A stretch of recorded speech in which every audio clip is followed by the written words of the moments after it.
wish I hadn't built this up so much. This is a talk about IT security. It's probably one of the driest subjects going. I managed to deliver a 15-minute version of this to a room of 250 people, all with a hangover in a busy conference. And I had 2 people fall asleep. So I thought that was good numbers. And were you one of them? The CEO was one. I thought that was impressive.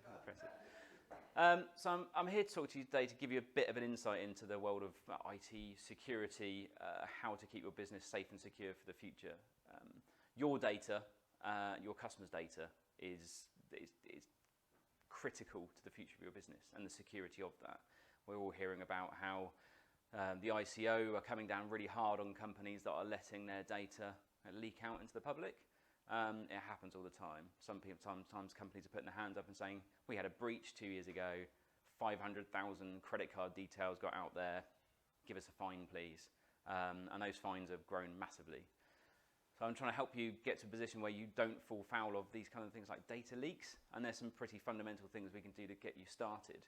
But I kind of wanted to kind of uncover a little bit about what is all this world of IT security, what's happening, what's these different things I need to worry about, what all these different phrases I hear, like malware and virus and Trojans and hacking, what does all this mean? So a little bit about us. So we're an IT support company, been running 5 years, background in corporate and government data security, information security, and realising that there isn't really this kind of support and infrastructure around for smaller businesses. So yeah, we've evolved our business to give you big scale IT support and IT guidance at a sensible budget for small, medium-sized businesses. So roughly what percentage do you think of small and medium-sized businesses were admitted being attacked or having a breach of data last year? Rough numbers. 40%? Any movement on that for anyone? 0.8%. Well, admitting it, 55%. Now, bearing in mind, I know of 15 companies that had a data breach last year, and I know personally that only 2 of them reported that breach. Not our customers, I've got to say, but you know, these things that you hear. Yeah, that's a big number. We've got to expect that actually it's another 10 to 15% on top know about a data breach or attack, and probably even a larger percentage didn't know about a data breach or attack, this stuff going undetected. So how are people getting attacked?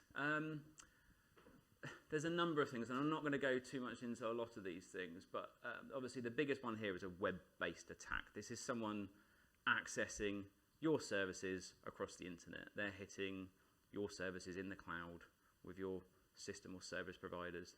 They're accessing your service across the web. The one we hear about more, and the thing that we can actually do something about today, is what we call phishing or social engineering. It used to be called social engineering, then it changed to phishing and kind of other variations of that because it just sounds a bit cooler, and they wanted a word you could Google.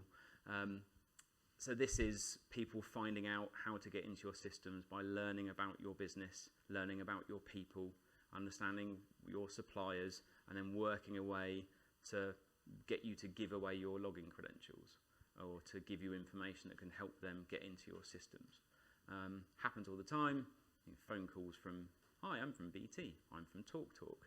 Or a sales call, this is the sneakier ones, the sales call that starts to sound like they're just trying to build up information about your company, but actually what they're doing is they're learning the names, the people, trying to get emails out of you, trying to learn about your business, and then handing that data over to someone who can start to try and get into your business. General malware, when we talk about malware, I'll go into this in a bit more detail in a second, but this is software that shouldn't be on your computer, that's doing things you don't want it to do. Compromised or comprised, excuse for the typo, or stolen devices. Again, laptop on a train, everyone hears this, public sector especially. Oh, the laptop got left on a train and 100,000 people's details were accessed by somebody. And then we get into the deep dark world of tech here, this advanced malware, or there's a kind of zero-day malware attacks, which I'll explain a bit in a second, but this is kind of loading traps deep inside IT systems that might be there for a while before they launch their attack, essentially. Sort of a Trojan horse type approach. So yeah, proper geek alert here. I'm going to try to make this as sensible and normal people language as possible, which I like to think I do all the time, but I can get lost in the details sometimes. So essentially what we're looking at here is attacks on web-based systems. This is anyone who's got a website which you can log on to. Anyone's got a service that you buy that's got a log-on capability. That is the gateway into a system. So you go to a page, and I think everyone knows now, if it's not got HTTPS in the bar, you can't guarantee that login is secure. So if you're going to log on to something and it just says HTTP, stay away from it. Don't log into it. You can't guarantee that's secure. But what people will try to do is to hijack that session as it's going on. And yes, there's people that are intercepting the traffic going to and from websites and trying to weave into there something that can hijack you logging in, pull out your username, your password, or look for a way in without using your username and password. And basically breaking that logging function and looking for flaws in that system. And a lot of times kind of injecting code into it as well. There's been a lot of cases the last 2 or 3 years of people that have had websites built, and then that website's evolved, and then you want a customer to log on to it, and then you want it to access more of their data. You want a booking system. You want them to have to recall their history. But unless you've got somebody who really knows what they're doing around those secure logins, there can be untold flaws, and that needs to be regularly tested. So the call to action here is anyone that's got a web-based service which you're asking your customers to log into or provide information through, you should be getting evidence from the people that build that system for you that that is safe, secure, regularly tested. So these flaws are found all the time. They can be fixed relatively quickly, but this stuff has got to be tested. The ways that people are doing this, the ways that you can defend against this, I said there's a lot of different scanning tools you can get for your website. Again, these are things you can speak to your supplier about. You say, hey supplier, you're providing me a website. Do you have scanning tools that are scanning activity of logins, that things are working appropriately, that any flaws or any problems are being highlighted to you and you're resolving them? Can you evidence that you've got best practice when it comes to security in building my website? Again, you're looking for evidence from them for that. Can they evidence that they have trained developers up to date with the latest technologies that you're building your website for? I called that bit out because I had a customer who joined us 2 years ago, the web company they've been using. The last time anyone had any formal training was 10 years ago, and building on very old technologies, and the underlying technologies were flawed like you wouldn't believe, let alone what was being built upon it. But how did I know? How did I know how to question them? Well, some simple questions you can ask them to say, well, how often are your developers trained? What technologies you use? What confidence can you give me that you're building me a secure website? One of the bits here is look for someone. Don't always go for the smallest company because they might be the cheapest. When it comes to the security of your systems, the future of your business, I kind of think about it. If I was going to hire a doorman or a security guard to protect the crown jewels, I think, well, he's a tenner a day, I'm going to hire him. Well, hold on a second. We need to find a sensible balance here. We've got someone to look after the crown jewels. I want a company that's been around for a while, that know what they're doing, that if there's a problem, they know that they can draft someone else in to help. Looking for some evidence there that these guys know what they're doing. So that's attacks on web-based systems. I don't think there's a massive impact on the people in the room at the moment. I don't know if anyone has a customer log-inable system, for lack of a better phrase. Web or portals for your customers. Who runs a WordPress website? Yeah, and do you update it, and are you running security scans on it? So there's a difference between thinking that your man does that and knowing that your man does that. Yeah. We've seen a 200% rise in attacks on WordPress systems in the last year. People trying to gain access, people trying to inject stuff. And we have a complete security team on dedicated to the server.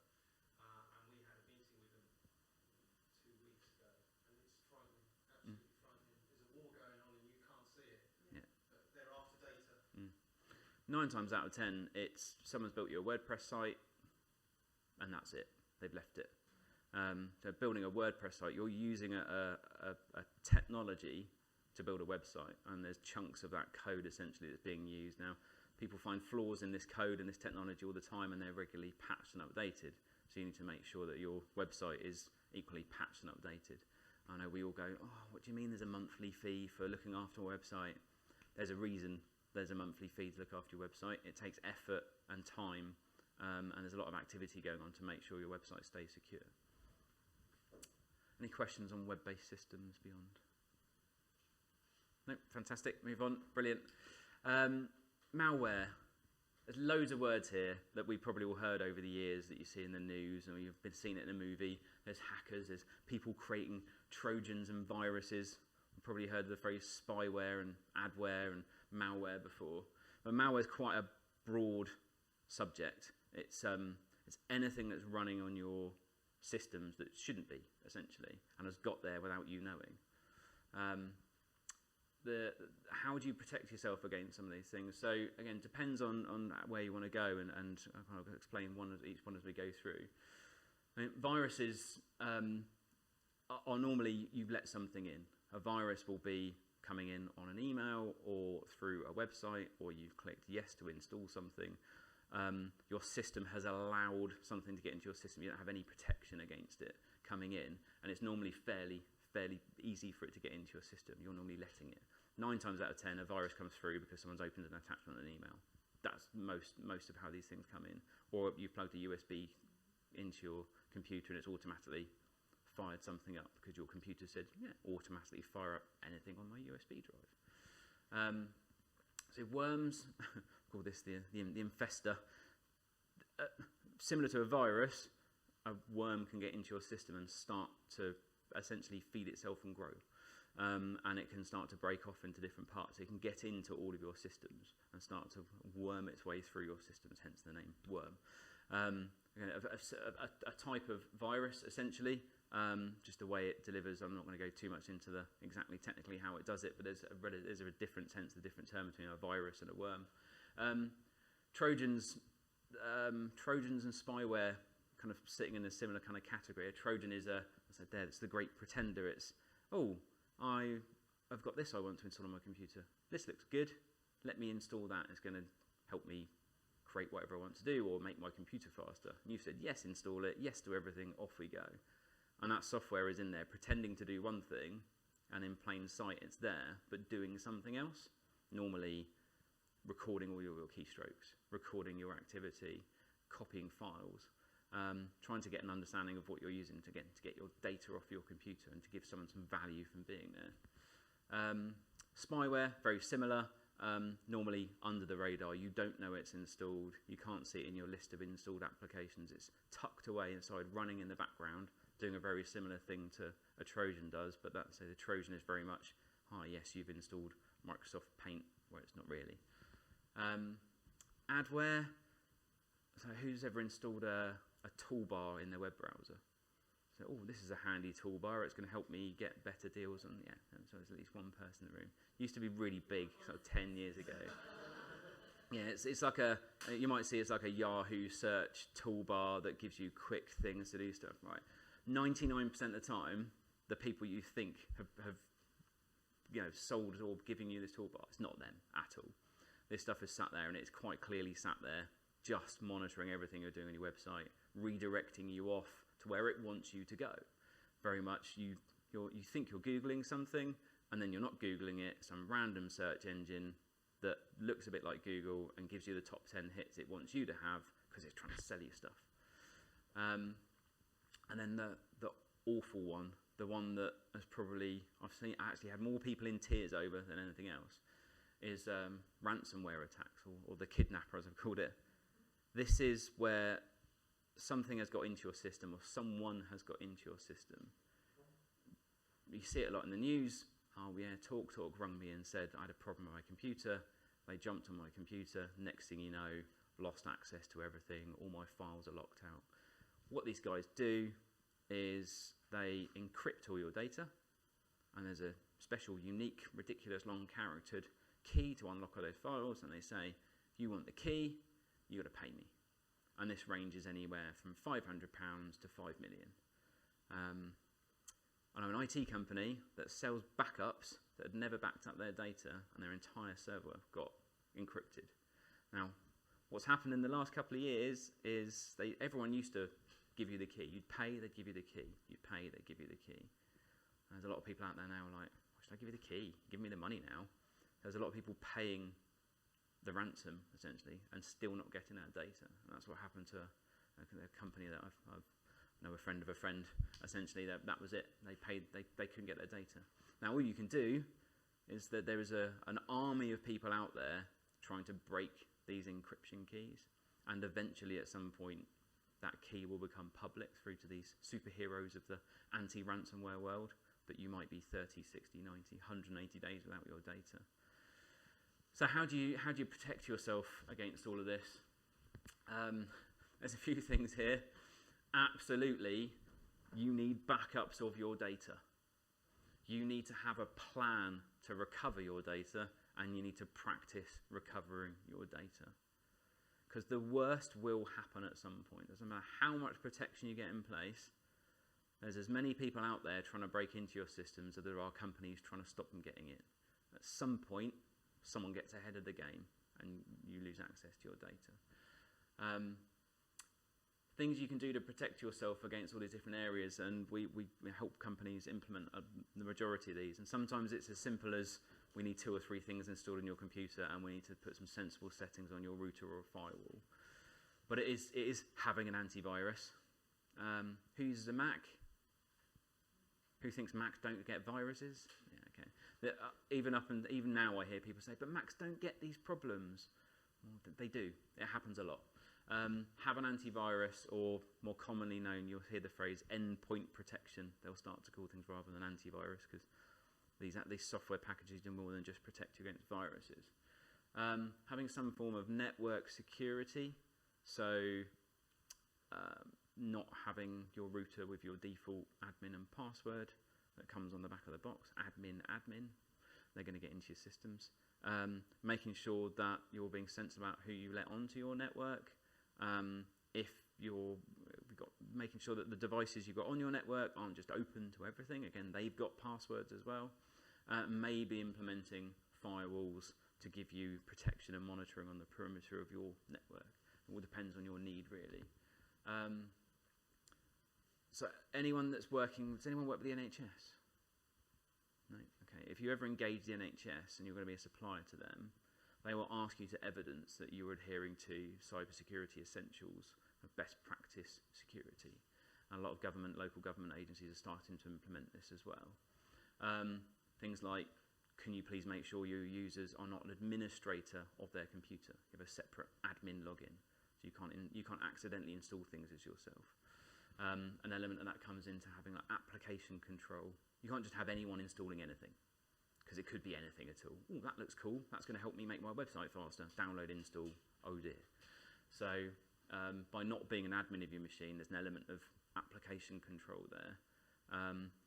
A lot of companies will ask for a policy or a procedure that says, I want to install a software. I need to engage someone who knows what they're doing.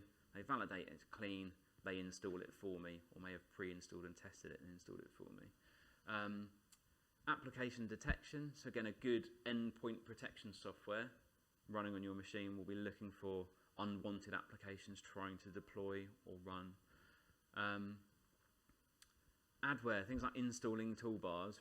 But a big one here is just making sure you educate everyone in your business, that you understand what their responsibilities are about what you can and can't do. Annoyingly, you can take people's admin rights away on a computer, but you can still install whatever you like in Google Chrome or Firefox, all these little add-ons and plugins that you don't need admin rights to that. But education is the key there. And from a ransomware perspective, is protecting yourself against encryption. So having, again, a good endpoint protection software you can configure to say, don't let encryption technologies run other than the one I already run, maybe, that's encrypting my hard drive. Or if you're syncing data off-site. So anyone who uses SharePoint or OneDrive, there's at least four people in the room who can put their hand up. That, when you're syncing your data to that cloud service, it won't let you sync an encrypted file. It will stop you overwriting the cloud version of your file and say, you've been done. I'm not letting you sync with your cloud service. Google are saying they do it, but only if you're on a paid-for version of G Suite as it is. And even then, you've got to go and turn on a few features to enable this. So loads of ways you can protect yourself. A lot of it's best practice. A lot of it is really sensible. When you sit down and actually translate this into, okay, so how should I behave in my business? What should my process be? How should I treat this computer? And what can I install to keep me safe? Once you kind of map out the 5 or 10 things you've got to do, it makes sense. It's really sensible. I think of this as a house, so you wouldn't just leave your house today with your fridge wide open, your front door keys in your front door, your bank cards out with your PIN numbers next to it. You just wouldn't do these things. You would make sure I don't know how many times I leave the house and go, did I leave the bathroom window open? I'm just going to go and double check. You need to treat your business like that. You need to treat your IT security like that. And if you don't know how to, or how to secure your property, it doesn't take long to educate yourself on some simple things to get you up and running. 0-day attacks kind of comes back into some of the web technologies. So if any of you, I don't know if does anyone have any back-end services they're reliant on suppliers for? So who uses Xero for their accounting package? Great, okay. Who uses Microsoft for their email services, or Google? Yeah, they use that as well. CRM systems, I'm sure some people have got CRM systems they've got implemented. You might have an email marketing tool that you're using. So great, these are just web pages, yeah? Just a web page you go to and off you go. It's what we class as software as a service. They've got their own massive server infrastructure running at the back end, huge data centers spread around the world, data flying amongst it all, applications they're writing, systems they're monitoring. If you don't run things like your own servers and your own services, you're still taking a slice of someone's infrastructure that's doing this for you. And it's big, heavy-duty stuff. And it's great because you pay your £20 a month, £10 a month. You have to worry about any of that. But make sure you're choosing your suppliers carefully, because a lot of big systems we've seen go down in the last 3 years or so have been people have found vulnerabilities or bugs right down deep inside technologies that are being used in data centers, being used in servers, being used in computers. Understanding there's a vulnerability there, injecting a piece of code through a virus or a bit of malware that sits there and does nothing. It waits for these guys to go and inject it in as many places as possible. And then 90 days, 120 days later, it gets down to that, minus 5, minus 4. Day 0, launch, bang, systems crash. We've seen Microsoft fall foul to this. We've seen Google fall foul to it. We've seen MailChimp fall to it. 3 or 4 CRM companies, I know, have fallen foul to this as well. And loads of websites have fallen on this as well. So from a supply perspective, from these websites you jump on to and set up your service, again, you can have a bit of confidence that you're going to go with quite a big company, that they've been around for a while, they've got a good history, they must have a good, secure kind of back end. There's not a lot you can do to affect change in their infrastructure, but you kind of have some confidence and know what they're doing.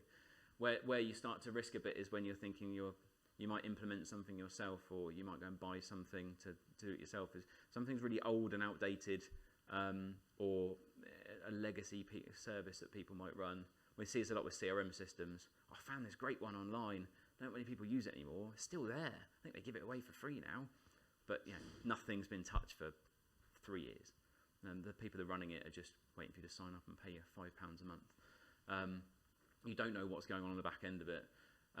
It's the same with your computers. Your computers, your devices, your mobile device, your tablets, your phones.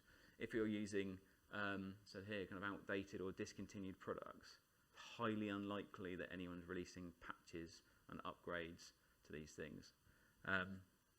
The biggest impact one we found recently was Intel. Pretty much almost every processor is an Intel processor, Intel or AMD. So anyone who's got a laptop and it says Pentium or i3 or i5 or i7, that's an Intel processor. They found a flaw 18 months ago, 2 years ago, a vulnerability. But they didn't find it. Someone found it in one of their devices in a lab that never left their lab, and they've been testing, and they found that something had attacked the vulnerability inside this processor. And what it turns out was that the manufacturer that manufactured a little part of their processors, someone had spotted this vulnerability and injected a little bit of code into it. So over the next 7 years, this issue had been rolled out on every single Intel processor pretty much in use everywhere. So Intel then rolled out an update, which has knocked down the efficiencies of most Intel processors by, they would say 1%, some people say it's up to 10%. But they had to fix this problem. Luckily they did it before anyone used it, but so even though you're going to do the best thing you can to make sure you're using quite new technologies, using reputable companies, the key, absolute key here, is making sure that you are updating your systems. That really annoying, it's asking me to bloody update again. Oh, I won't do it now, I've got work to do. There's a reason that update's there. It's to protect you against any vulnerabilities or flaws or malicious code that might be embedded in all the systems you use. Almost every NHS massive ransomware attack, they got hit because they weren't patched. It's as simple as that. They're using outdated, unpatched systems, and it cost them, a number I heard the other day was £90 million. Now we can't afford for the NHS to spend £90 million on recovering from an IT security flaw, but to be fair, it probably would have cost them that to have had all their systems up to date. So yeah, they kind of felt like it was well, we ended up in the same place, but the reputational damage has been pretty bad. The NHS can take that. My business couldn't. I don't think I could take the reputational hit of all my systems down for a week, lost all my customers' data. All my customers' data is out there somewhere. It would be catastrophic for our business. The key, really, like I said, keep stuff up to date. Don't use really old technology. If anyone's got an Apple Mac that says, I can't update to the newest operating system anymore, thanks Apple, great. You'll start to find that actually your Google Chrome will say, you can't install me on this. I won't let you browse the internet on this old hardware because Apple have stopped patching it. It's ridden with God knows what in vulnerability world. It's time to upgrade your hardware. And keep an eye out for news on your key vendors that you use, any of your suppliers, if there's news feeds, Twitter feeds, whatever it is. Keep an eye on what's happening with them, see what issues they might be having. See if you can see some evidence that they're doing what they should be doing to keep their systems up to date. This happens a lot, like I said before. Stolen devices, lost devices. I've lost count of and minister for something left his laptop on a train. Really? God's sake, how much did they drink after they finished? He left his laptop on the train again. It was almost every week it was happening. First things first, policies and procedures. Company policy, do not leave your laptop in the boot of your car. Most laptops that get stolen are stolen from the boots of cars and service stations. We've got one customer, 200 people, 10 in a fortnight. Different service stations, but every single time it was boot of car. They already had a company policy that said, don't leave your laptop in the boot of your car. It now says, if you leave your laptop in the boot of your car, it's a disciplinary. So you can protect yourself a little bit against stuff going missing. Logging into your machines, hands up if you don't have a password on your computer. There's one. Hands up if your password is something to do with your family, your kids, your football team, where you lived, where you grew up, your phone numbers, a hobby, a pastime. No? Good. We've got we got a couple in here. Hands up if you've got your password written down and it's on your desk. There's one there. Hands up if someone. So hands up if someone who's not in your business, friends, family, kids, who knows your password. No? Oh, there we go. Okay. Login security is not just about how complicated your password is and making sure that you're the only person who knows your password and you haven't got it written down, it's not easy to guess. There are...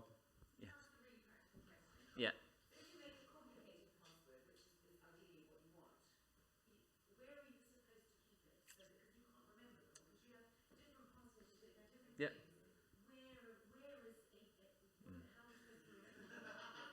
So there's a few ways to crack this, and I've seen people use different methods and technologies to help them. So there are things like password vaults.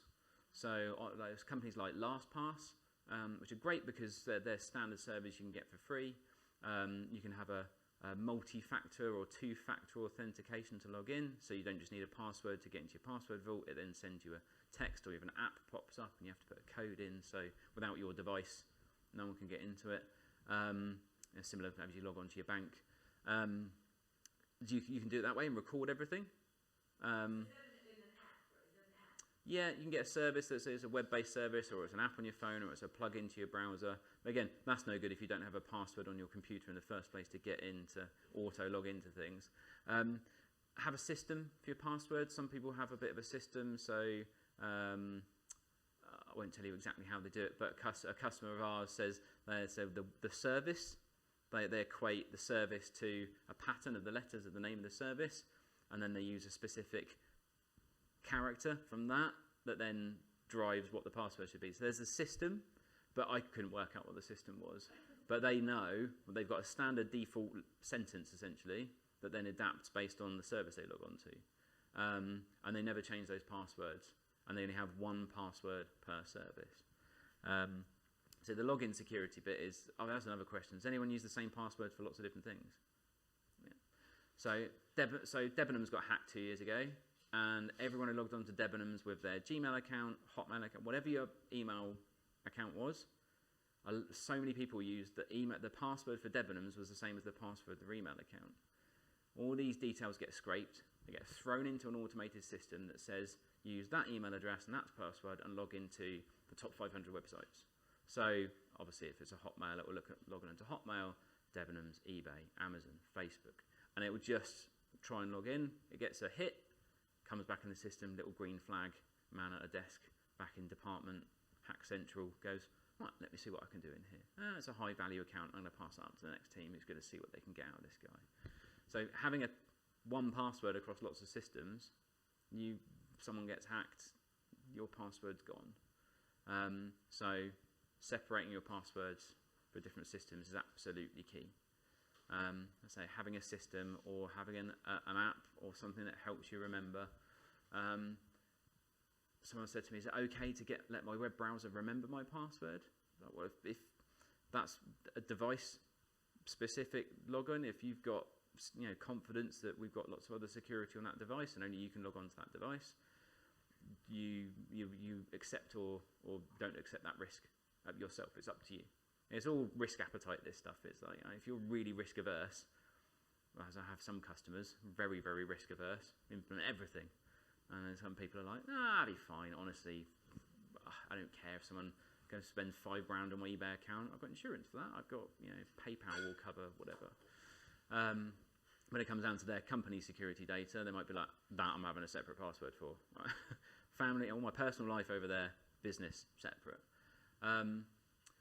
So stolen devices, someone said to me, but I've got a really complicated 32-character password for my laptop. No one can log into if someone steals my laptop, there's no way they can get into it. So, yeah, there is. I take the back off, I take the hard drive out, I get my £1 cable I bought off eBay, plug it into my computer, click a button, wait 2 minutes, got all your data. What? That's weird, because it's just like a USB disk I've turned it into. And it might have permissions on things, but Windows lets you just wipe the permissions off a disk that you can get into. So how do you stop people doing that? Disk encryption. So most modern Macs automatically will have disk encryption enabled. If it's not, it's something you can enable. On a Windows perspective, if you run Windows 10 Professional, you've got something called BitLocker, which is a built-in disk encryption service. Essentially, you can, again, encrypt your disk. I always encourage people to back up what's called their recovery key. So you've got a copy of that somewhere else. If you ever, the encryption goes wrong and you need to put in this really long character. On a Mac, you can back it up to a cloud service like Google Drive or iCloud. On Windows, you can back it up to a USB key, or you can print it off or upload it to OneDrive or Google Drive, whatever. This means that if I get the disk out of your computer, plug a cable into it, all I can do is wipe it and resell your disk. I can't get into that data. And access control, what do we mean by access control? So who employs people or works with third parties that work on their behalf? So we've got a few people in the room.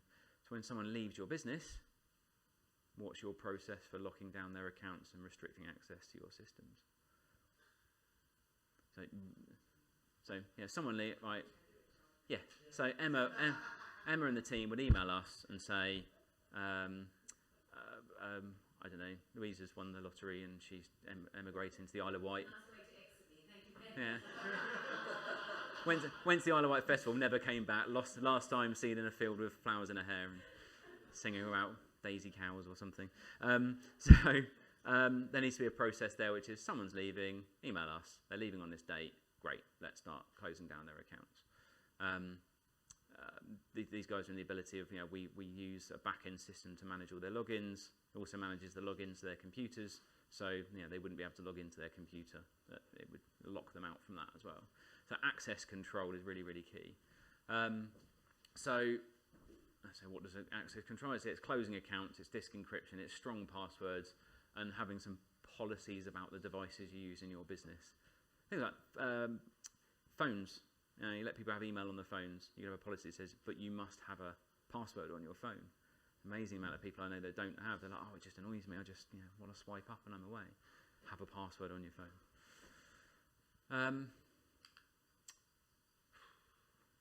Right. This is the stuff that happens all the time. This is the stuff you see, and you can stop happening. How are we doing for time? Are we? I'm just checking. You're fine. I'm fine. Okay. 11 o'clock for a quick cup of coffee or tea. Yeah. Mouth's drying out already. Yeah, thank you. Cheers. So, one of the biggest problems we've got at the moment is companies, and they are companies set up in countries all over the world, criminal-based companies that are looking to get people's login details and make money. And this used to be the big kind of campaigns of loads of emails that went out with viruses on them. And trying to inject things into your computer, and then very clever people at the back end trying to get into your systems. So it's expensive, and you need skilled people to do it. How do we do this with less skilled people and have a higher hit rate? So I tell you what we'll do. We'll just get people to give us their passwords. We'll get them to hand them over. So how do we do that? Something called phishing attacks. So phishing is, in the broader sense, we'll talk about now, is the casting a net out and pulling it in and seeing what you get. So mass email that goes out to loads of people that says, hey, there's a problem with your eBay account, click in here, log in, off we go. Yeah. Yeah.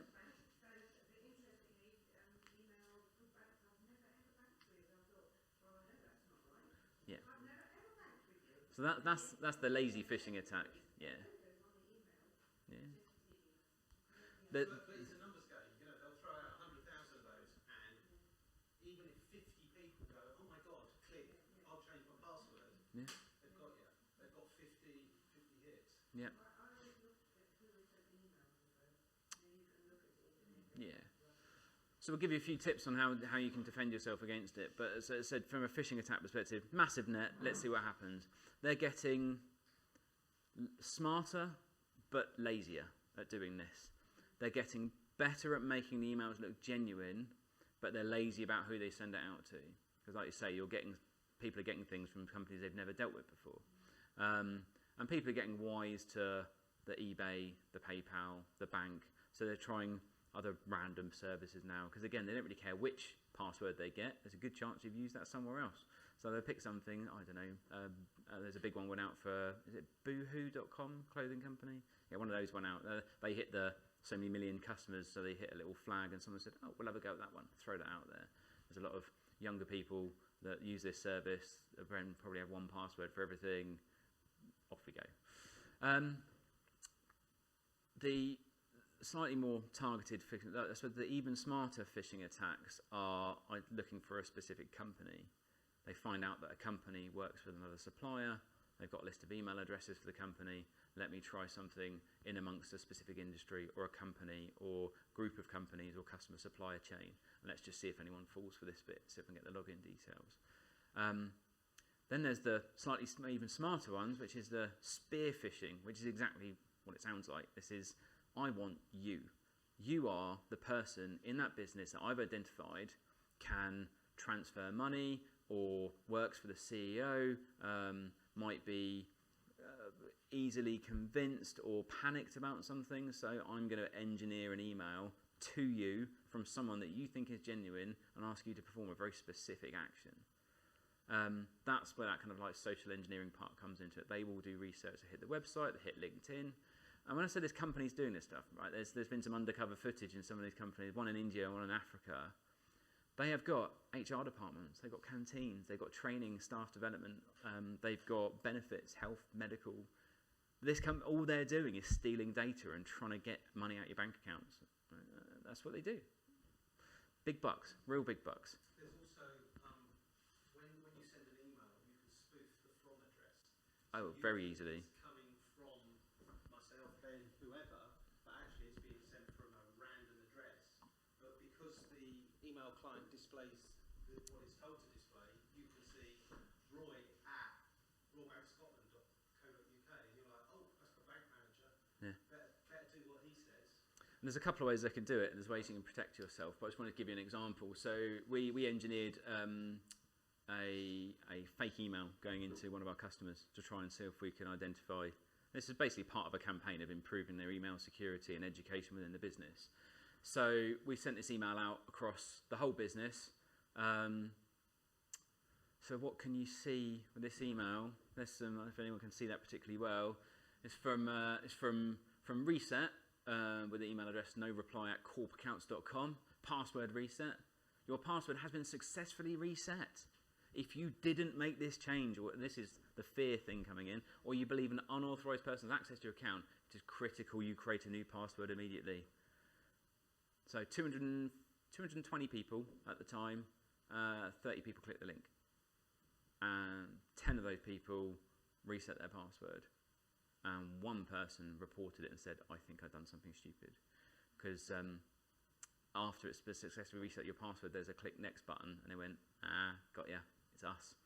But only one person even said anything before. No one got to that last page. Everyone kind of just closed the web page down. So there's some obvious things wrong here. There's another example here as well. Again, preying on people's fears. Very simple. This is a very, very simple one. No reply at securitybulletin.com. We've just blocked someone from signing into your account. Basically, if this was you, you're okay. If it's not you, you need to create a new password. Any questions, contact us here. There's some obvious stuff that's wrong with this email. I mean, any business, this equates for any business. There's some bits here like you can hover over this link, essentially. If you hover over that link, you would see where that link went. And if it looks a bit odd or to a service you don't recognise or your company name's not in it, you'd be like, well, probably shouldn't click on that. There's who the hell is securitybulletin.com? No one's mentioned that before. I don't know who these guys are. Who the hell's Vijay? I've never heard from this guy at all. And from Vijay in the IT department. And there's just so much information missing from that screams out it's wrong. Basically, they're getting, like I said, they're getting better at making genuine-looking emails or unsolicited emails coming through to you. And there's three kind of categories. They're too good to be true. Click here, you've won £1 million. Extortion. I've seen you doing something naughty on your webcam. You need to give me money. I've got one of our customers who was amazed to get an email that they'd been caught doing something they shouldn't be doing in front of the camera on a website they shouldn't be looking on. This particular customer, being a lady, doesn't have a webcam. She's like, should I be worried about this? What do you think? Oh, yeah, okay, right, that probably wasn't me. So fake news here is a bit of a general thing. Fake news as in there's been something awful happened, breaking news. This one comes up in little spikes every now and again. We've had another one last week. Breaking news, Donald Trump, what was it? Donald Trump kidnapped on visit to the UK. And yeah, they reckon about 4 million people in the US followed that link through. Hey, to read the rest of this story, you need to sign up. People put an email address and a password in. Again, probably using the same password they use for everything. And then there was a fake news article. Nothing bad happened at that time, but then these people have got several million email addresses and passwords. They'll feed into their machine. Let's see if I can log in anywhere, because these guys are probably idiots and use the same password again. The other one that you can get quite regularly, especially if you've got a domain name, is your domain name is about to expire. It's here for renewal, and one of two things will happen. They'll either charge you like $80 just to renew it, but you won't be renewing. You're effectively giving $80 to someone. Yeah. My father-in-law got caught on that one, and now he phones me up pretty much weekly saying, I've got one of these new domain renewals. I said, it happens once a year. We do it. Just ignore it. And I say the same thing time and time again. But But Yeah. I've had other customers say, I don't know why you sent me that really curt email, but I thought I paid this. And it's like, not from us. Mm. So you've got to be really careful. They can make them look really, really convincing, even using the right logos and the right phraseology, because they know what a real one looks like because they've probably got one from somewhere, and then they just change the links and change the email address. Some of the worst ones we see are, so obviously people will go to extraordinary lengths to make an email look like it's coming from somewhere it isn't. So using odd or foreign characters and registering new domain names that look like yours, setting up an email account that looks like yours, and then sending that through to someone, and it's a valid email from a valid email platform. They might have scraped your email signature from somewhere, put it on, and it looks like you're dealing with the person you think you're dealing with. And it's really tricky to see what these characters are doing. A lot of some of the best email platforms out there will see that and go, that's a weird, you don't see that in domain names? I'm flagging that as spam, or I'm not even going to let it in. A lot of systems will just let this stuff flow in. The common ones we see are, we'll have a customer say to, or we'll have someone approach us, we get this a lot. I've been told to speak to you guys because someone's sending emails pretending to be for me. So if you've gone, so who's got the free or very cheap email that comes with your domain when you set up a website? So like 123reg or 1.com, or your website provider might have provided you with an email service. A good website provider will help you make sure that your email is set up securely. So there's something, without getting too deep into this, something called an SPF record. And it's basically a sender protection. So it's a record that sits out there connected to your domain. So when someone gets from you, what it does is it says, is there an SPF record? Does an SPF check and says, there is a record out there on the internet that says only trust email from that server or that service. Is it from there? Yes, it is. Then it's okay. If you don't have an SPF record set on your domain, they'll get an email and go, thanks. No idea where it's come from. You can pull some code down off the internet that will enable you to send emails as anyone, because all you're basically you're building a little fake email server that has the ability to send emails and just sends it out. And if the person you're sending as doesn't have this SPF record set up, they'll receive the email and go, cool, thanks. Things like MailChimp and some email marketing tools are doing that essentially. They're sending emails as you. And if you don't have an SPF record set up, it will let it go. If you do have an SPF record set up, you basically say, trust emails from my email server and trust service emails from MailChimp. They are authorized to send on my behalf. There's another couple of layers as well. There's one called DKIM, which is essentially a domain key. It's an encryption key that helps evidence that an email hasn't changed state from when it left to when it arrived, becoming more and more popular. There's another one called DMARC, which I mostly understand, but so I won't try and explain it today, but it's a very complicated way of, again, ensuring that there's a connection between the email when it was received and when it was sent. Up until about 2 years ago, no one cared about SPF or DKIM. About a year ago, everyone went, I'm going to start getting a bit more stringent about SPF records. Google have really tightened up on it. Microsoft have really tightened up on it. Even 123reg have started to be a little more protective about it from incoming email. Yahoo, whoever owns Yahoo now, have started to tune it a little bit. BT, the BT internet accounts have started to check SPF records now as well. The next one coming is DKIM. That will be it's probably going to take another 2 or 3 years. It waits for a big industry shift to everyone say, we've got to have this set up, guys, to give me confidence that this email is genuine and it is what it says it is. Definitely larger businesses are tuning this now. So if your email they're receiving doesn't match the one, or it's been edited en route, they'll rank you down to like, I don't trust you, basically. And it might hit a spam filter and go to junk mail or ditched completely. Anyway, sorry, messaging's my thing. Email's been living a breathing for 20 years. If you're not sure, at the end of this, we can do a quick lookup on the internet, and I can tell you whether or not your email is trusted or not. It takes 2 minutes to do. And if it isn't, you can go back to your email provider and go, oi, you need to be setting this up for me, please. And it should take them 5 minutes to do it as well. Fantastic. All right, shall we have a bit of a break? And afterwards, I'm going to take some questions and tell you a bit more about how we help customers in a broader sense. That's fantastic. One little piece of advice as well that I was told by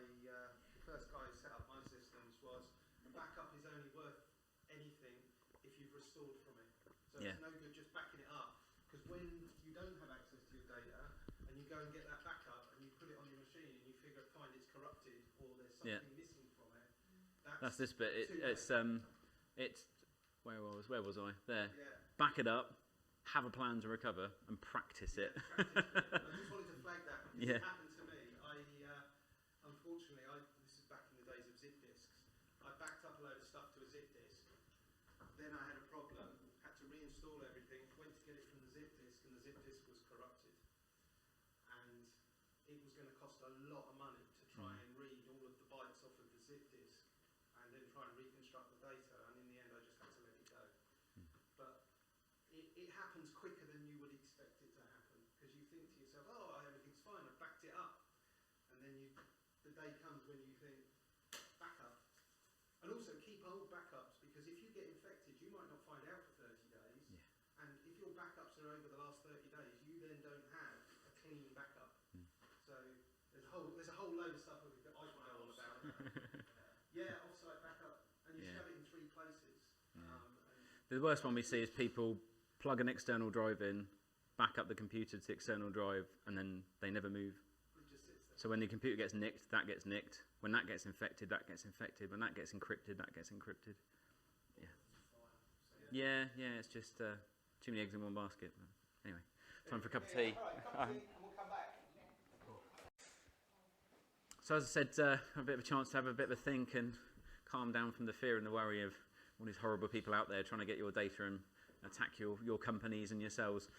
Is there any questions or stories people want to share at this time that might help the group? Yeah, Gareth?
And obviously we hear about this a lot because people ring us because something's happened, but I was saying earlier on, had a woman ring us and the first thing she said to Tom on our help desk was £60,000 that have had.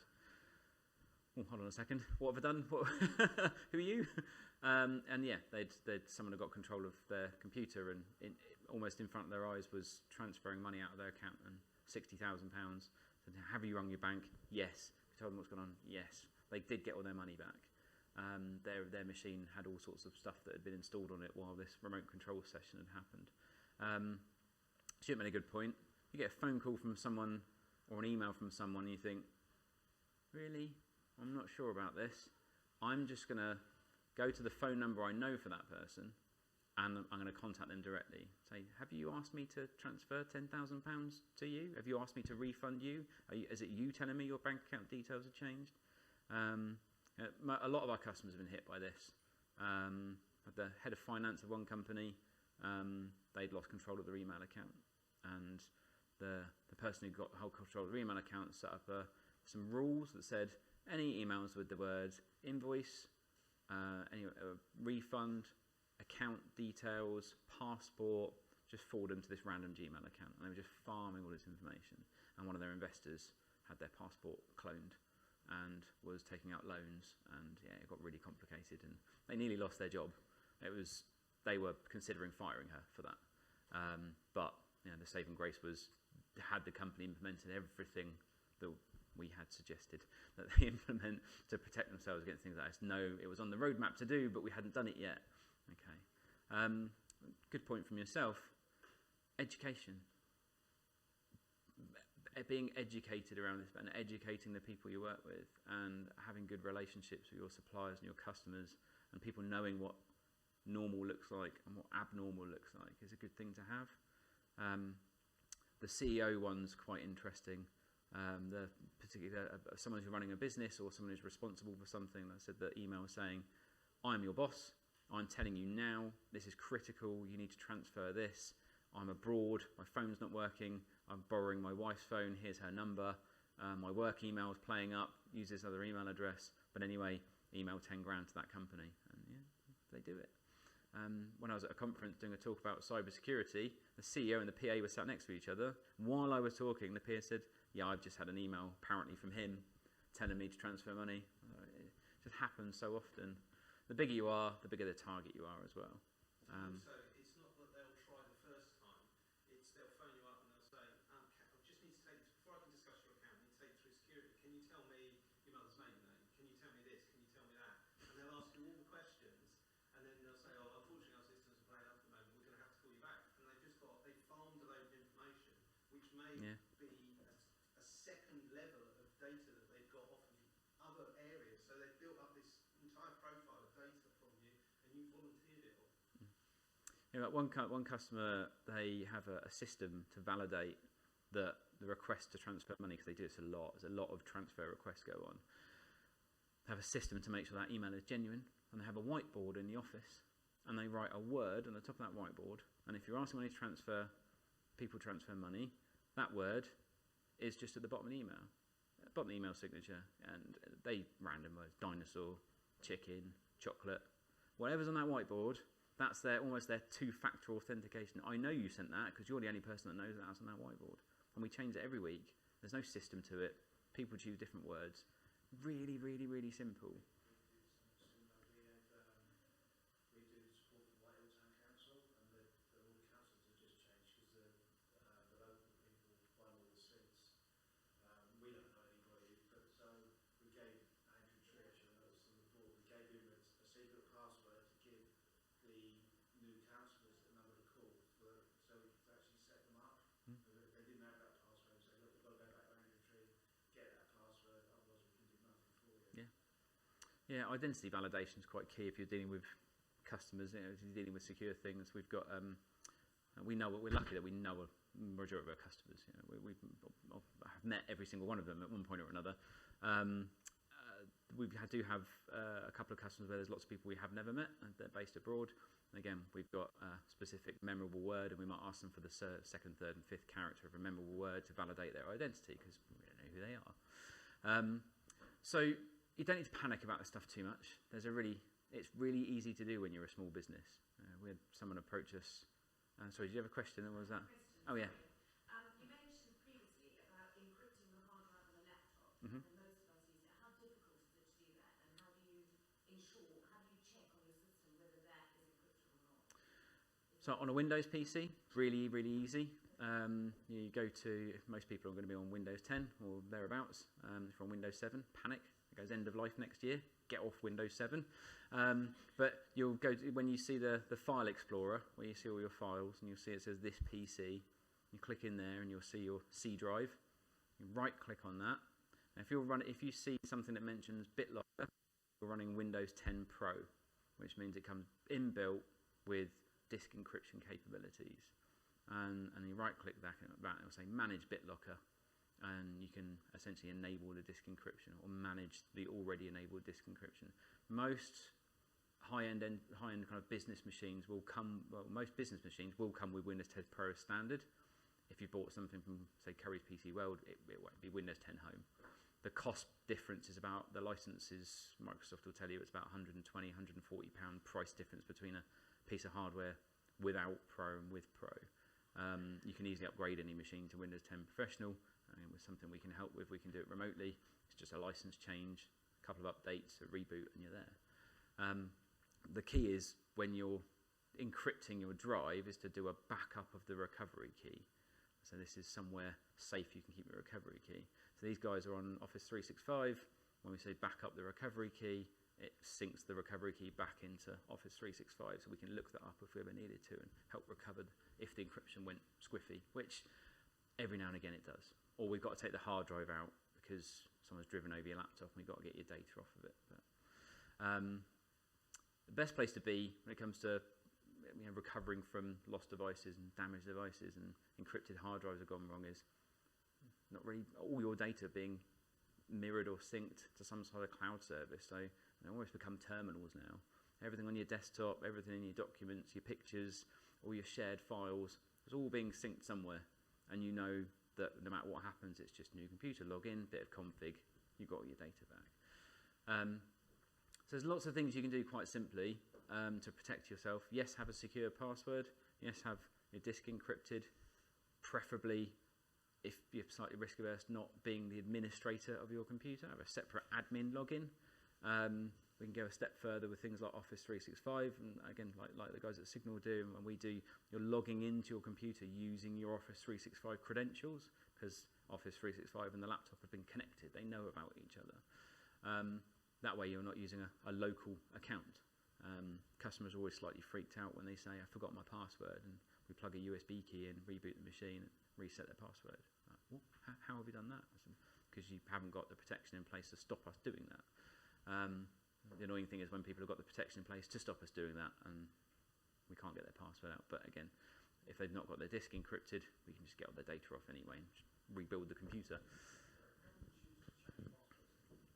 Interesting topic. So there's probably 25% of our industry would say you shouldn't need to change your passwords if you're using unique passwords for each of your logins and you trust that that password is kept safe from other people, that no one knows it. Why would you need, it's like, how often do you need to change your front door key? Well, if I know I've only got the only copy, well, how often do you change the alarm code on your alarm panel? Well, I'm the only person who knows the code, so do I need to change it? A larger proportion of our industry says you must reset your password every 30, 60, 90 days. And a lot of companies will enforce that policy. You go to log in one day and it says, you've got to change it again. The problem is if changing it, it encourages you to write it down.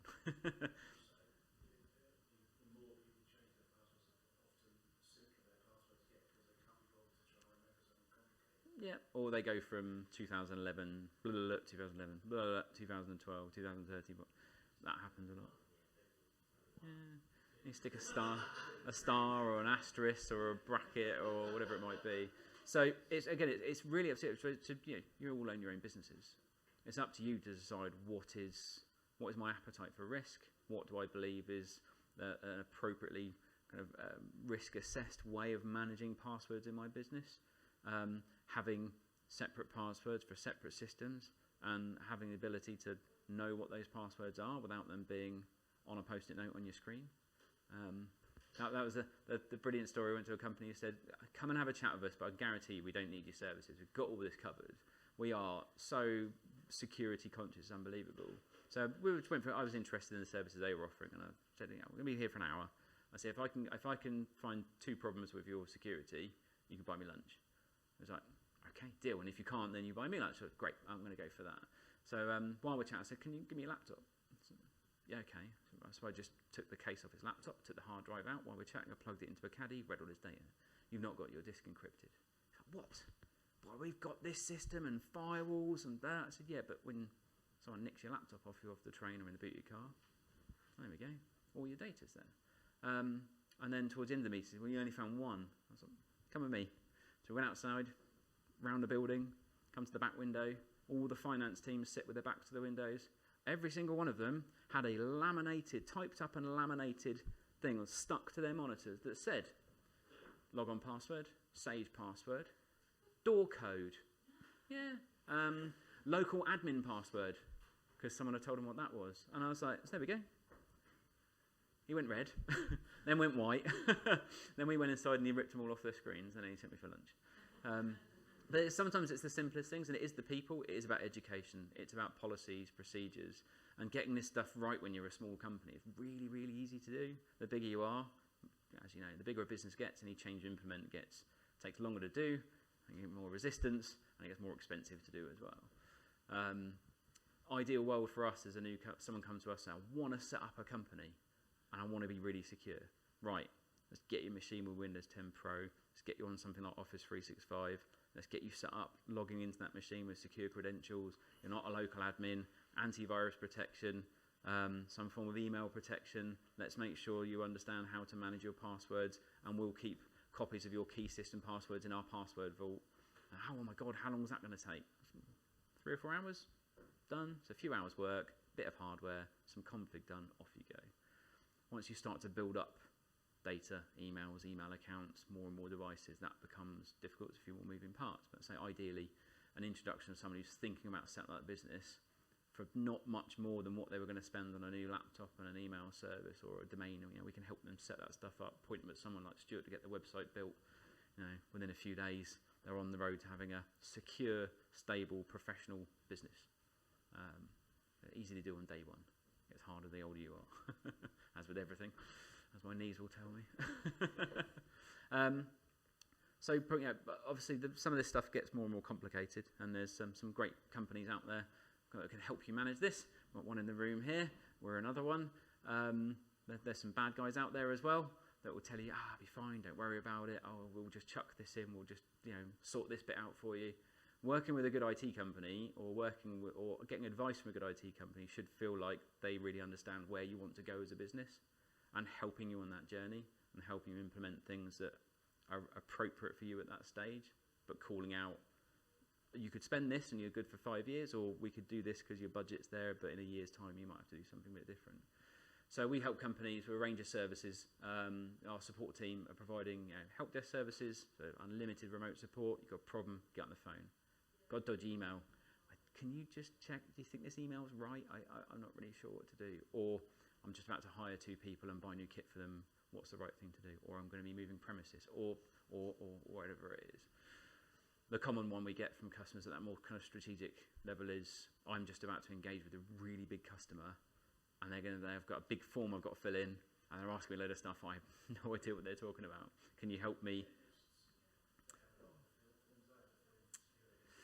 Yeah, so it's can you help me make sure that I know what to put in this box, and that I implement things that make sure I'm adhering to that. Yeah, the dentist world is changing because they've now all had to move on to NHS email accounts, and they have to fill in a form that basically says, I will guarantee that no one other than the assigned person ever accesses that email address. And the dentist says, well, how do I do that? I've got 4 people job share. Right, okay, well, we need to look at how you use your IT systems. They all need their own logins. They all need, you can't just have reception with no password on your reception computer with all your customer data on there. Stuff makes me feel a bit stressed when I see some of this stuff. I'm like, oh my God, they know so much weird stuff about me, and anyone could see it. Sometimes we can't fix things remotely. You need help sometimes. You just need someone to come to you. We've got engineers that we can get out and kind of come and help you on the ground. If you've got systems that you're starting to get, my business is getting bigger and I can't manage and maintain this, or I've got suppliers, Stuart talks to me and it's like gibberish, like he was talking earlier on. IT and where we'd be able to have, it really is, sometimes, I had a problem with a customer this weekend. He really couldn't understand that we're not responsible for setting up the email on his computer. So, and that is IT. We give you the settings, we give you the account, but if you can't log on to it because the IT isn't set up correctly, that's not down to us. And it can be really difficult for people who are lay people to not understand where the cutoff is. Yeah, there's an expectation that if you say, so some of the services Stuart will offer you, which is, we will provide these additional services to help manage and maintain the services we've offered you. If you say you don't want those, I'm assuming you know what you're doing. It's a little bit like going to buy a car and they say to you, so do you want some kind of roadside assistance and we can bundle in insurance? You're like, no, I'll sort that out. But you have no idea what car insurance is, and you have no idea how to maintain a car. I'll service it myself, but I'm not paying you. And then, I don't have a license. Yeah. Unfortunately, in our world, there's no. It's like anyone's legally allowed to go and have a kid if there's something they're capable of doing. But if you want to adopt a kid, you've got to go through all these hoops and jumps, and it takes you years to adopt someone. Unfortunately, in our world, it's quite similar. Anyone can set up a business. And it's only when they get to the point they want to do business with someone at a certain scale that are really hot on the security of their systems, you realise, oh, wait a minute, I'm not set up for that world. I'm really not set up for it. So we help with a lot of people with kind of managing the future of their business and helping them evolve their IT, having a view on what the future looks like. A lot of that is based on you knowing what the future of your business is. One of the challenges we have is, so what does your business do? Well, I do this and I think I'm going to do that. Are you going to hire anyone coming up soon? Don't know. Okay, and you think you're just going to be based from home at the moment? Oh, I don't really know. And are you going to need any other, so do you see it's just you, email and a website? Oh, I don't know. Okay, well, let's help you know. Let's impart some wisdom on all the other companies we work with and say, well, this is what other people are doing. Let me introduce you to my network of other business owners, and they might be able to support you. Come to something like the Hub and learn about what it is, and then you can make some informed decisions about what the future of your business looks like, and we can help you kind of with the direction of that. Some other bits we do to help people as well. You move out home, you move into a business, or you're staying at home and you've built yourself a home office. You need connectivity, you need services, you need more than just you, a laptop and a Wi-Fi connection. You need a Wi-Fi connection that the kids aren't using. You need to have something a bit more secure and just you. You need to be able to plug stuff in. You've got printers. Oh, I've just bought a box to do something else. I need it all to talk to each other. We can help with the physical infrastructure and kind of getting things up and running and access to these services when you're out and about. Obviously, the big stuff we've been talking about today is trying to help you stay secure. So we provide services that help you back up your data. So a good example is our cloud-to-cloud backup service. So who uses Google Drive or OneDrive or Dropbox? Cool. So is that your backup? It's not a backup. So it's not a backup. What it is, it's a mirror of your data. And if you change it in point A, it changes in point B. Yes, there's some things you can do to roll back. So you delete something, it will go into a deleted items folder on that cloud service, and after 30, I think Microsoft is 93 days, some services are 30 days, some are 60, it's gone. And it's gone, that's it. And this is if you use the paid for cloud services. If you use the like the freebie getting started, like Gmail, Google Drive services, you don't get any of this protection. Also from something like OneDrive or SharePoint, if you use that, then you've got the business version. You've got like version control, so you can roll back to previous versions of documents for up to months and months ago. But again, if someone's deleted a document and then it's gone, or they've done a save as and you've lost the history, it's not a backup of your data. If you need long-term retention of your data, we can provide a service which plugs in to the back of Office 365, backs up all your email, all your data every hour. So you can roll back to any point in time over the last, however, it's unlimited in space, unlimited in time, theoretically. Traditional kind of site to cloud backup. So I've got a big box of all my data in my office, and I have to have it here because I'm working on big video files or big photographs, graphic files. Syncing to the cloud all the time isn't the right thing for Rob. He needs disk space there and then. So we can provide service to help you back up that data off-site. And it's not going to back up to one box off-site. It'll be backed up to a service that's spread amongst a number of things. So again, trying to make sure your data isn't just in one or two places. You've got a level of protection there. Also knowing how critical the data is to your day-to-day operations. So if you have cloud backup and it's critical that you have access to that information 24/7, so should a machine go lame, go down, whatever, you can still access that. You have to ask yourself what happens when you don't have access to the internet. Okay, so having a local backup that then backs up to the cloud, also speed of access to that data. If you need a video file and you're waiting for it to download and you want to edit it, that just slows your business process down. So it's not just as simple as backing up my data. It's not only accessing that data, it's what happens when you can't access that data. And this is talking from somebody whose web company, his hosting company, decided for whatever reason to deny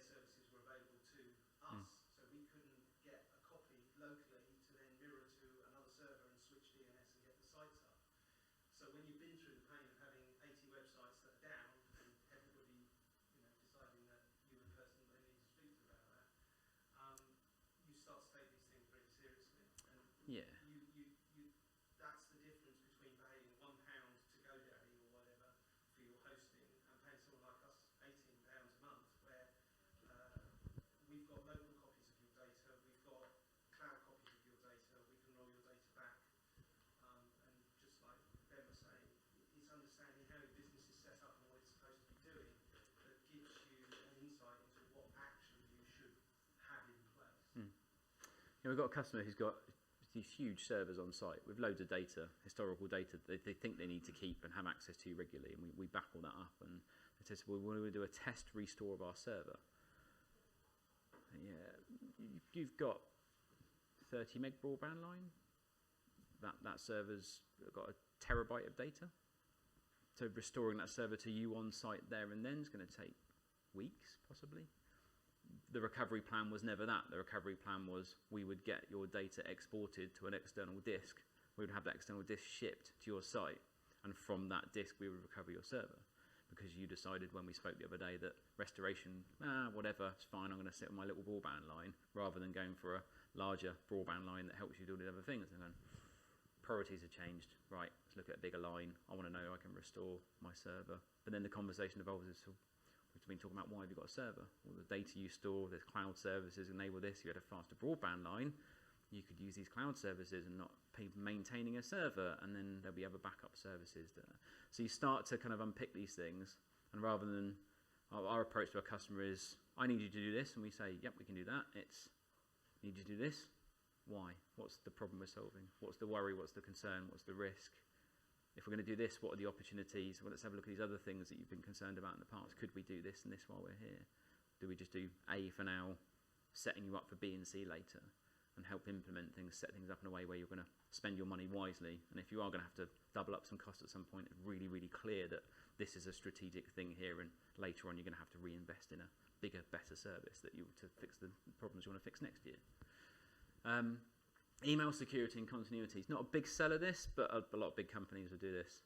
So we got our email on Office 365, and traditionally our emails will go in and out of the Office 365 email servers. We have made a decision to put another company, a system between our email servers and the internet. So the mail flows in and out through their servers, because they're slightly better than Microsoft at managing junk mail, virus scanning, policies, blocking certain types of files. It's very easy to manage. It doesn't cost us a huge amount of money, and it also masks from the internet that we're on Office 365. So we won't get targeted with that. Hey, your OneDrive is full, go and click in here. The other thing it does is it caches 30 days of email. So if Office 365 were to go down, which never happens other than the day after we moved a 200-seat business onto it on the premise of more sustainable email service, literally the next day, Microsoft had a massive problem. So what this continuity service does, it caches 30 days of email, and if Office 365 went down, I could still be sending and receiving email using their little mini webmail service with a little bit of history in there until Office 365 come back up, and then off we go again. It's really popular for people with on-premise email servers. It's kind of a route to the cloud, really.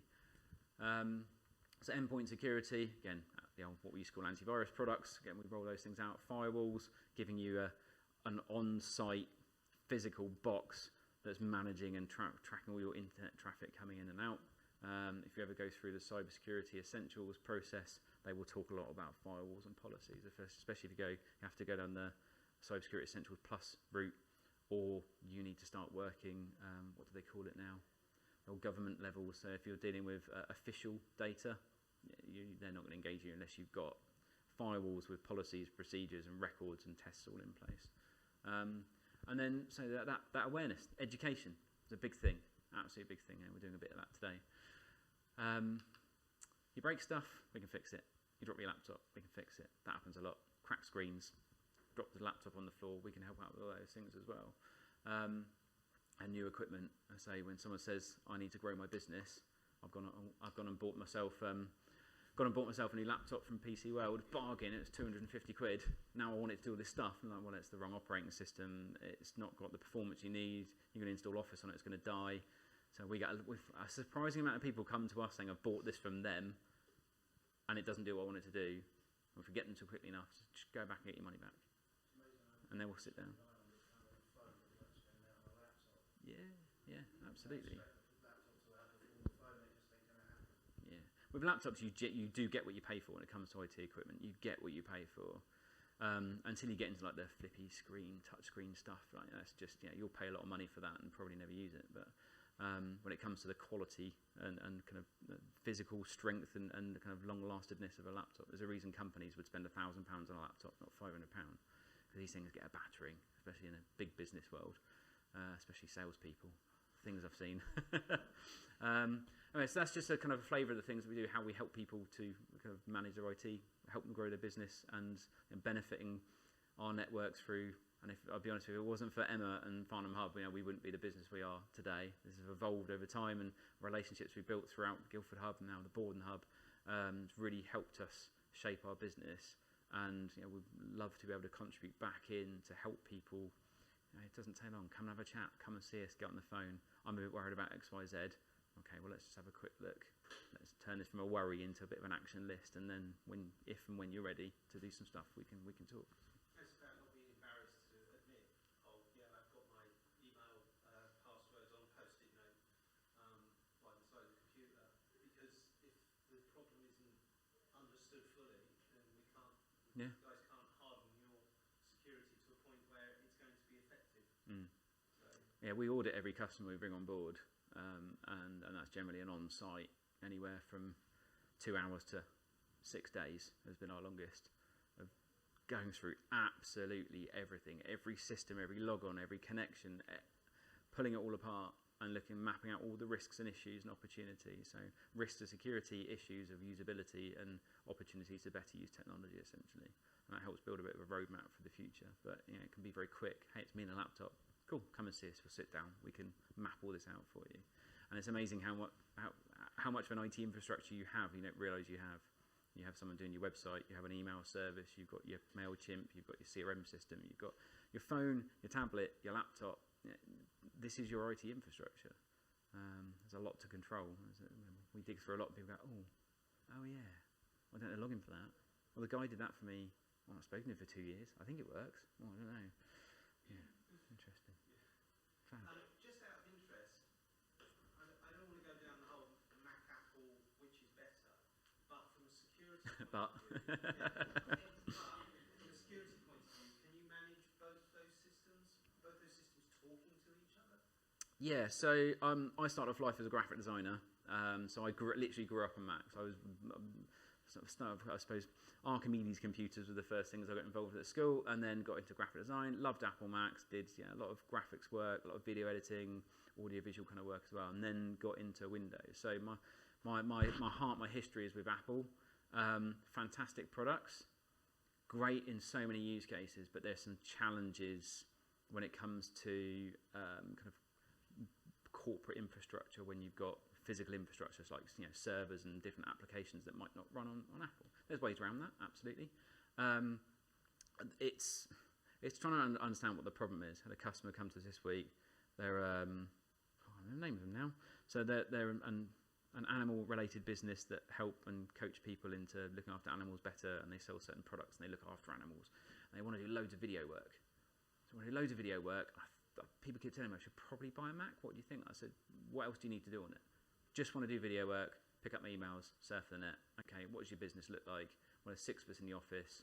Everything's cloud-based. Just need access to the internet. Then it does sound like the Mac is the way to go. From graphics and video editing capability, that's what you need. Loads of great products out there. That's the market it's really designed for. Someone said, I need to do my email, surf the net, use Word, Excel, PowerPoint. I've got a couple of online applications that I'm using, and there might be a specific application industry related, like Sage or something starts to go in there, and you're like, Windows. Go down the Windows route. There's a reason Microsoft has won the business battle, and Apple have never really gone for it, but how computers work together in a large-scale infrastructure. It's because they designed their services around security and infrastructure, and then being an endpoint, whereas Apple have focused their business on a highly capable device used in certain key areas. When it comes to security, Apple's get viruses, they get malware, adware, spyware. The easiest route in is, and make your Mac 20% faster, install now, and people go, that's good, it's free as well, I'll install that. Or it's free for 30 days, then I pay 20 quid for it, and where's that £700 gone from my bank account? We see a lot of those things installed on Macs. But they both can do disk encryption, they both have endpoint protection you can install on them, you can both limit what they can do on a network. you can both have quite secure logins. Arguably, Macs might be more secure from a local login perspective, slightly more difficult to break into. Not impossible, just takes a few more steps to get into it. Yeah, I'm on the fence, Apple and Windows, but it's all down to what the need is for the customer. Cool. Any more questions, ladies and gentlemen? Well, thank you very much, Ben. Give a round of applause. No, thank you. Cheers. We'll finish a little bit early, I think, but please feel free to stay, ask Ben any specific questions you have about your systems and your business.